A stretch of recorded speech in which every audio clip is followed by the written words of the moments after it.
Bonjour à tous, dans cette vidéo, nous allons parler de la thermorégulation. Qu'il fasse chaud ou froid, notre température corporelle centrale est souvent maintenue proche de 37 degrés Celsius, et ceci grâce à la thermorégulation. Bien sûr, si on mesure la température à la surface de la peau, on peut la trouver différente à différents moments de la journée. Ceci est dû au fait que les différentes régions du corps n'ont pas la même température. La température périphérique ou de surface, essentiellement celle de la peau, est celle qui varie le plus dans le corps.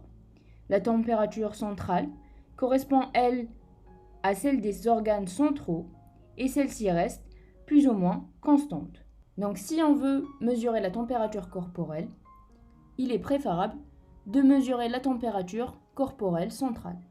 La thermorégulation est l'ensemble des mécanismes qui permettent à un système de maintenir une température corporelle stable.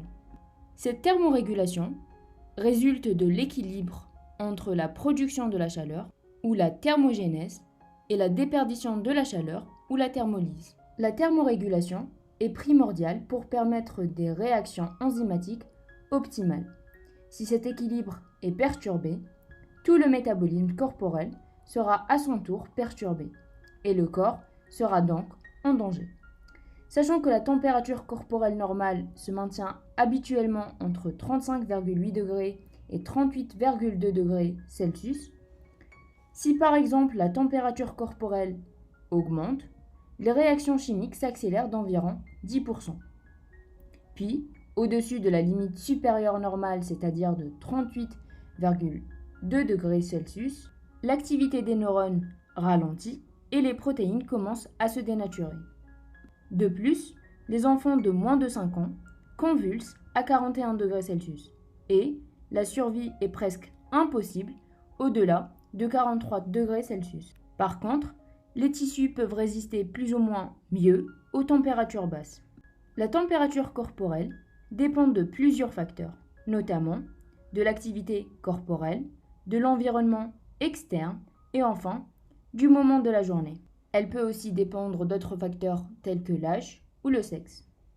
Pour maintenir notre température corporelle dans ses limites, notre corps utilise ses centres de thermorégulation, notamment l'hypothalamus. L'hypothalamus reçoit des influx afférents provenant de thermorécepteurs périphériques pour se retrouver à la surface de la peau et centraux qui mesurent la température du sang. Ils sont retrouvés plus profondément, y compris au niveau de l'hypothalamus même. Ce dernier réagit à ces influx en déclenchant des mécanismes de thermogénèse si notre corps est trop froid ou de thermolyse si notre corps est trop chaud. Lorsqu'il fait froid dans le milieu ambiant ou que la température de circulation sanguine s'abaisse, le centre de thermogénèse est activé pour réchauffer notre corps. Pour cela, on utilise un ou plusieurs mécanismes pour conserver la chaleur d'une part et en générer plus d'une autre. Pour conserver notre chaleur, on utilise le mécanisme de constriction des vaisseaux sanguins. L'activation des neurofibres du système sympathique provoque une vasoconstriction des vaisseaux sanguins cutanés. Le sang reste donc dans les parties profondes et évite la peau, empêchant donc la perte de chaleur. Pour générer plus de chaleur, on utilise les frissons, qui sont des tremblements involontaires des muscles squelettiques, l'augmentation de la vitesse du métabolisme suite à une libération de noradrénaline par le système nerveux sympathique ou l'adrénaline par la médulle surrénale. La vitesse du métabolisme du tissu adipeux brun est augmentée, produisant ainsi la chaleur. Celle-ci se fait beaucoup plus chez les enfants et les nourrissons, car les adultes ne possèdent que très peu de tissu adipeux brun.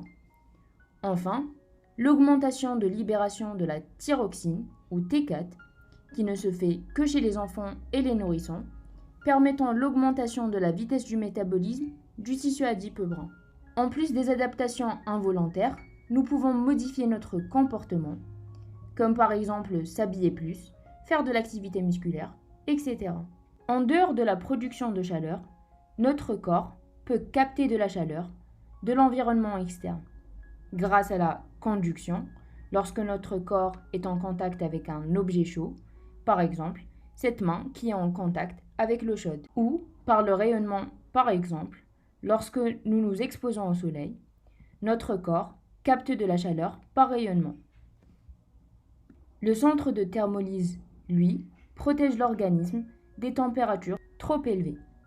Lorsqu'il est activé, il permet au corps de se rafraîchir en déclenchant l'une des réactions suivantes ou les deux à la fois. D'abord, la dilatation des vaisseaux sanguins cutanés. Les vaisseaux dilatés permettent au sang chaud de passer dans les vaisseaux de la peau.